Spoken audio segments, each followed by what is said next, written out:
Yes. Hello. Um, Thank you, everyone, for joining us. We're Team Carbon Seekers, and we're excited to present Renovana, an innovative strategy for reducing key areas of waste in the residential construction and demolition processes. We believe that sustainable modular construction today enables a more circular economy tomorrow. When people think about sustainability, reduce, reuse, and recycle comes to mind. Our strategy at Renovana is to focus on this reuse aspect. We want to take a closer look into how we can improve current construction methods that make it easier for firms to deconstruct and reuse materials. We propose two main ways to do this. One, through a process redesign, and two, market stimulation. The process redesign involves a standardization process using modular homes. We also increase energy efficiency by extending a material's value to multiple lifetimes and creating a market for resource recovery. Now I'll pass it on to Heidi to explain our standardization process. Thanks, Joy. In order for deconstruction to occur effectively, a standardized process for home construction must be achieved first. To standardize, we plan on doing so with these three aspects: modular units, connections, and shearing layers. By shifting from conventional stick-built designs to modular units, we can design and manufacture different parts of the house through a mass production process that leverages economies of scale.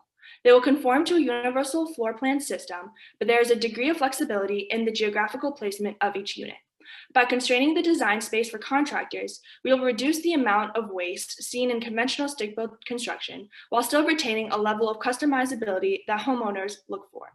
While these plug-and-play units provide many advantages to current practices, there is no common joinery process that enables seamless integration for modular units. Renovana will integrate the next generation of joinery methods to make modular units possible, creating the USB-C of home unit connection technology. Our universal connection will reduce the need for fasteners that make deconstruction so challenging right now. Finally, when building these modular units, it's important to disentangle the more long-lasting layers from the layers that need frequent repair. Shearing layers will create this degree of separation to drive down operation cost and remove the complexities of deconstruction. I'll now pass it on to Katie, who will talk about our business model and how we plan to implement this system. Thanks, Heidi. Our implementation strategy is a testament to how we see Renovana influencing the overall C&D market. Here's a simplified version of our business model where we create demand for recovered resources. This is our upstream supply, which then goes into manufacturing the modular home itself.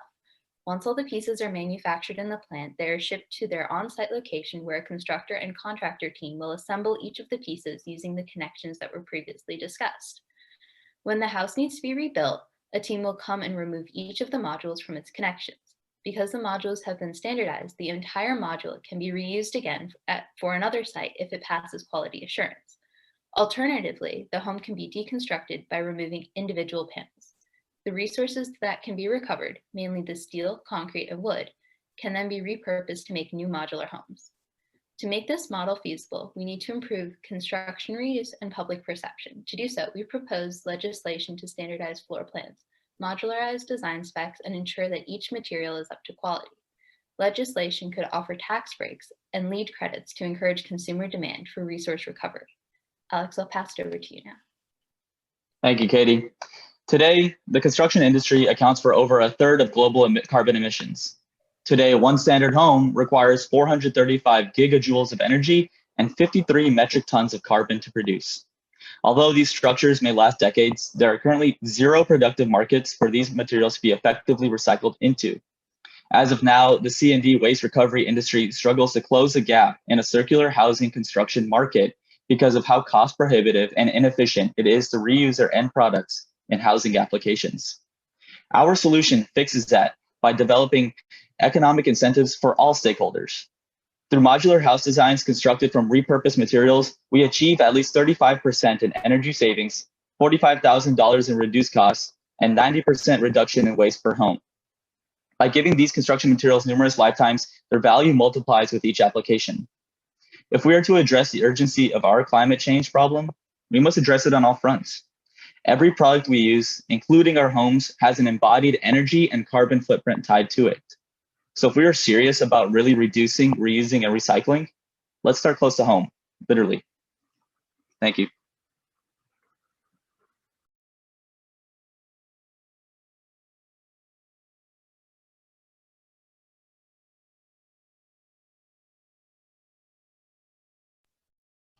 Hi guys, great job. I thought it was really interesting kind of how you approached your high level strategy and breaking it down between modular units and connections and then shear layers. And I'm looking at the figures that you have on the screen right now, and I'm trying to, I guess in my mind, understand that based on your high level proposal, how you drew the information that you're currently advertising in terms of the benefits that you're proposing. And if you could walk me through the research you did and what the actual design solutions were to enable you to get to that outcome.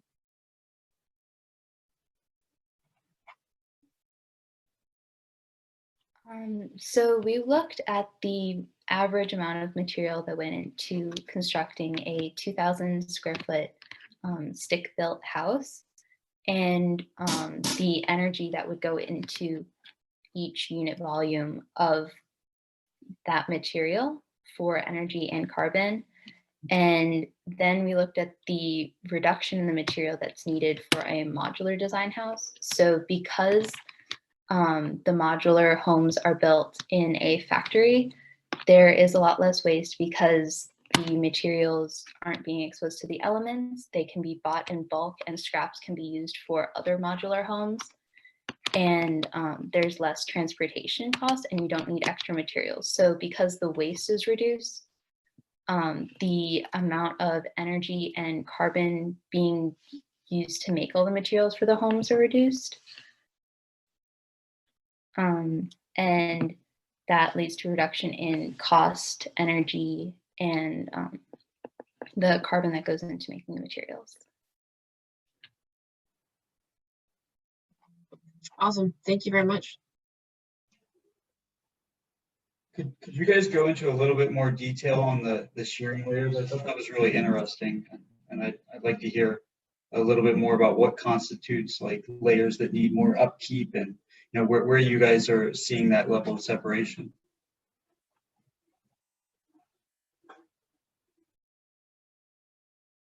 Yeah, so I can kick it off.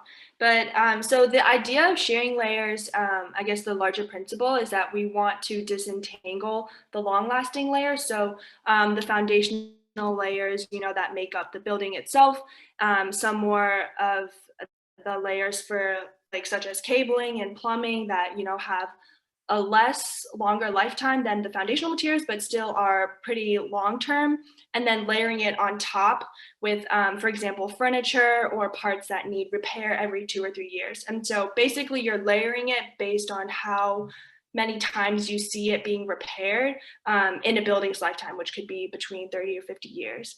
And so I know Joy also has some things that she would like to add to that. So Joy, I'll pass it over to you too. So this image of the shearing layers came from a case study that was like in Asia, looking at how shearing layers has been applied in different parts of Asia, and we saw, and the study saw that while like when it came to like moving location, there is slight modifications to the shearing layers. However, for the most part, it's a very similar platform when it comes to trying to move the different materials from one place to another. So that's also very convenient. That is part of our business model. Yeah, and just to kind of summarize, like because we are able to layer it when we want to deconstruct the actual framework itself, we're able to, take that one layer and being able to like modify it as needed. And so we don't have to sift through the entanglements of the different layers together. So it's trying to ease the deconstruction process as much as possible. Thank you. Maybe last question. If you guys had more time, what would you have done differently? What would you like to have dug into more? Yeah, I can talk about that one. So part of the idea moving forward is really creating the economic incentives. We think that the challenge for this market is there isn't really a strong area for waste recovery companies to divert their end products. And so we would want to first start off with the low-hanging fruit, so concrete and steel and lumber. and ultimately get those first and recycled and put into modular housing units. And then kind of injecting the eco-friendly substitute. So instead of standard concrete, ashcrete and timbercrete. And then lastly, for like large housing development projects, so ones where you have tract housing going on, partnering with them to maybe, if we have a large scale project, establishing a factory nearby so we can really cut down on the transportation carbon emissions involved with transporting these modular units. So that's kind of like one of the steps that we see for moving forward.